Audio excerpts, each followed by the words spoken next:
Okay, today we have a very good topic, and that is definite article, where you will use definite articles. So we discussed this thing, that where you will use it, but now how to pronounce it, where you will say the and where you will say the. So in this video you will learn this aspect of definite article. If there is vowel letter after definite article, if there is vowel letter after definite article, so you will say the vowel, not the vowel. If there is vowel letter after a definite article, so you will say the, not the. The ink part, not the ink part. Okay. When will you say the? So if there is consonant letter after definite article, so you will say the.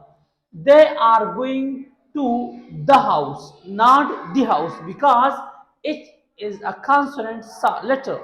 Okay, next. The man is walking outside, not the man. You will not say the, because M is not vowel sound. If this was vowel sound, so you will say the, but now it's consonant, so you will say the. So this was all about the debate article, how to pronounce it. Try to understand and subscribe this channel.